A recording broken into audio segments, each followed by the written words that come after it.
Friends, आपके अपने YouTube channel फिल्मी दुनिया ज्ञान में आपका स्वागत है और मैं हूं जगवंत।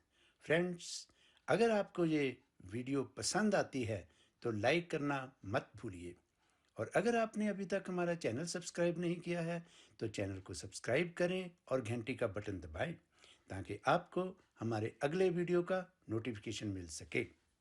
फ्रेंड्स, फिल्मी ज्ञान की फिल्मी बातों में आज हम बात करेंगे बॉलीवुड के दो महान और बहुत ही सुपरस्टार कहे जाने वाले कलाकारों की। इनमें से एक तो हैं अमिताभ बच्चन, जिन्हें मेगा सुपरस्टार भी कहा जाता है, और दूसरे हैं शत्रुघ्न सिन्हा। शत्रुघ्न सिन्हा और अमिताभ बच्चन स्ट्रगल जब कर रहे थे दोनों, तो ये बहुत अच्छे दोस्त थे। शत्रुघ्न सिन्हा ने अपनी बायोग्राफी में और कई इंटरव्यूज में ये बात कही है कि जब अमिताभ बच्चन और शत्रुघ्न सिन्हा दोनों ही स्ट्रगल कर रहे थे तो वो बहुत ही अच्छे दोस्त थे, लेकिन तब शत्रुघ्न सिन्हा की पोजीशन अमिताभ बच्चन से बहुत बेहतर थी। शत्रुघ्न सिन्हा उस वक्त हीरो आते थे और उनकी फिल्में ठीक ठाक चल जाती थी, लेकिन अमिताभ बच्चन उस वक्त एक फ्लॉप हीरो थे। उनकी फिल्में चल नहीं रही थी। शत्रुघ्न सिन्हा ने कई इंटरव्यूज में और अपनी बायोग्राफी में ये बात कही है कि अमिताभ बच्चन को शत्रुघ्न सिन्हा ने अपने घर में भी रखा था उनके मुश्किल दौर में, और तब शत्रुघ्न सिन्हा के पास एक कार होती थी। तो ये सभी दोस्त, अमिताभ बच्चन, शत्रुघ्न सिन्हा और एक दो और दोस्त इकट्ठे घूमने जाया करते थे। कहने का मतलब ये है कि ये दोनों बहुत अच्छे दोस्त थे और इन्होंने एक साथ उस वक्त फिल्में भी की, जैसे 1971 में परवाना, 72 में रास्ते का पत्थर, बॉम्बे टू गोवा।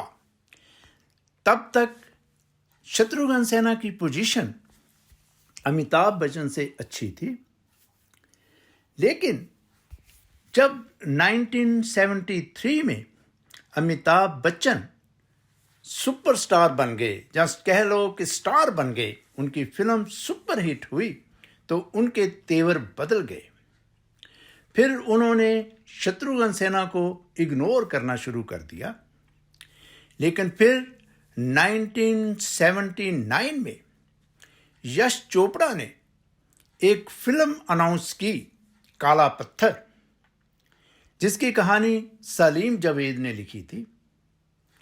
उस फिल्म में अमिताभ बच्चन के साथ एक बहुत ही पावरफुल रोल में शत्रुघ्न सिन्हा को भी लिया गया था। और जब शूटिंग शुरू हुई तो अमिताभ बच्चन ने उसके रशीज देखे तो अमिताभ बच्चन को लगा कि वो शत्रुघ्न सिन्हा से कमतर नजर आ रहे हैं, शत्रुघ्न सिन्हा उन पर भारी पड़ रहे हैं। तो उन्होंने फिल्म के स्क्रिप्ट में कुछ बदलाव करवाए। ये बात खुद शत्रुघ्न सिन्हा ने कही। फिल्म में शत्रुघ्न सिन्हा और अमिताभ बच्चन का एक फाइट सीन है। उस फाइट सीन में शत्रुघ्न ने कहा कि जब उनके डुप्लीकेट आपस में लड़ाई कर रहे थे, लड़ रहे थे, तो मेरा डुप्लीकेट जब गिर जाता है तो अमिताभ बच्चन का डुप्लीकेट उसकी गर्दन पर जाकर बैठ जाता है, जबकि ये सीन में नहीं था। और दूसरा, अमिताभ बच्चन और शत्रुघ्न सिन्हा जब एंड में लड़ते हैं उसी लड़ाई में, तो शशि कपूर आकर उनको छिड़वाते हैं, लेकिन उनको छिड़वाने के बावजूद अमिताभ बच्चन उन पर घूंसे बरसाते रहते हैं। यह भी सीन में नहीं था। यहीं से इनकी दुश्मनी शुरू हो गई और डायलॉग बोलने में भी शत्रुघ्न सिन्हा अमिताभ बच्चन पर भारी पड़ते हैं।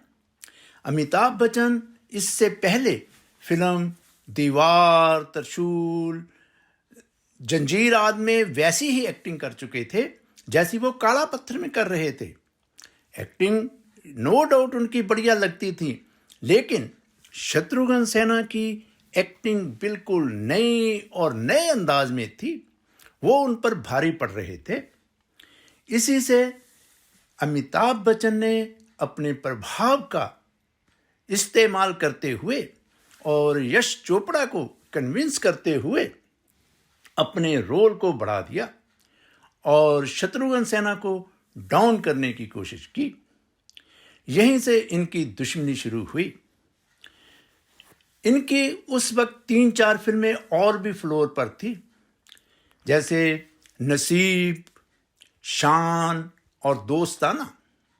ये फिल्में 80 और 81 में रिलीज हुई।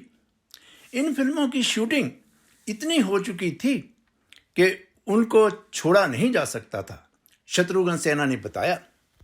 लेकिन शत्रुघ्न सिन्हा ने बताया कि इनके अलावा भी वे बहुत सी फिल्मों में काम कर रहे थे, लेकिन शत्रुघ्न सिन्हा ने वो सभी फिल्में छोड़ दी और उनका साइनिंग अमाउंट भी उन्होंने वापस कर दिया, क्योंकि वो जान गए थे कि शत्रुघ्न सिन्हा के रोल को अमिताभ बच्चन जरूर कटवाएंगे, क्योंकि बहुत बार वो अमिताभ बच्चन पर भारी पड़ते थे। इसलिए शत्रुघ्न सिन्हा ने खुद अपने इंटरव्यूज में कहा कि वो शत्रुघ्न सिन्हा को डाउन करना चाहते हैं और इसीलिए उन्होंने वो फिल्में छोड़ दी जो अमिताभ बच्चन के साथ वो कर रहे थे। उन्होंने प्रोड्यूसर्स को साइनिंग अमाउंट छोड़ दिए, वापस कर दिए और फिर कभी भी अमिताभ बच्चन के साथ फिल्म में काम नहीं किया और यहाँ तक कि उन्होंने आपस में बातचीत करना भी बंद कर दिया। बहुत साल तक ये आपस में बातचीत नहीं कर रहे थे। अभी पिछले दिनों ही कुछ साल पहले शत्रुघ्न सिन्हा जब बीमार हुए थे तो अमिताभ बच्चन उनको वहाँ हॉस्पिटल में मिलने गए, तब फिर इनकी दोस्ती हो गई। लेकिन बहुत साल ये आपस में बातचीत भी नहीं करते रहे। ये माना कि अमिताभ बच्चन एक बहुत बढ़िया एक्टर हैं, इसमें कोई शक नहीं, लेकिन एज ए ह्यूमन बीइंग ये मुझे इतने अच्छे नहीं लगते, क्योंकि ये अक्सर दूसरे एक्टर्स के रोल कटवा देते हैं, उन पर हैवी होने की कोशिश करते हैं। जैसे शत्रुघ्न सिन्हा ने धर्मेंद्र के साथ भी बहुत सी फिल्में की, लेकिन उनका क्लैश कभी भी नहीं हुआ। दूसरे एक्टर्स के साथ भी की, शत्रुघ्न सिन्हा ने फिल्में की, धर्मेंद्र ने भी बहुत से दूसरे एक्टर्स के साथ फिल्में की, लेकिन कभी भी किसी के साथ क्लैश नहीं हुआ। लेकिन धर्मेंद्र के साथ भी अमिताभ बच्चन की सिर्फ 3 फिल्में ही आई, शोले, चुपके चुपके और राम बलराम। राम बलराम भी फिल्म जो है 1980 में रिलीज हुई, वो 75 की फिल्म थी। 75 के बाद इन्होंने किसी भी फिल्म में और काम नहीं किया। चुपके चुपके और शोले दोनों ही फिल्में 75 में आई थी। तो हम ये कह सकते हैं कि अमिताभ बच्चन तब अपने कैरियर को लेकर बहुत ही डरे हुए महसूस करते थे। वो शत्रुघ्न सिन्हा, धर्मेंद्र, विनोद खन्ना आदि एक्टर से घबराते थे। उन्हें लगता था कि वो फिल्म में कहीं उनको डोमिनेट ना कर दे, इसीलिए वे अपने रोल को बढ़वा लेते थे और दूसरे एक्टर्स का रोल कटवा देते थे। फ्रेंड्स, आपकी इस बारे में क्या राय है, कमेंट करके बताएं। और अगर आपने अभी तक हमारा चैनल सब्सक्राइब नहीं किया है तो चैनल को सब्सक्राइब करें और घंटी का बटन दबाएं, ताकि आपको हमारे अगले वीडियो का नोटिफिकेशन मिल सके। सत्यम शिवम सुंदरम।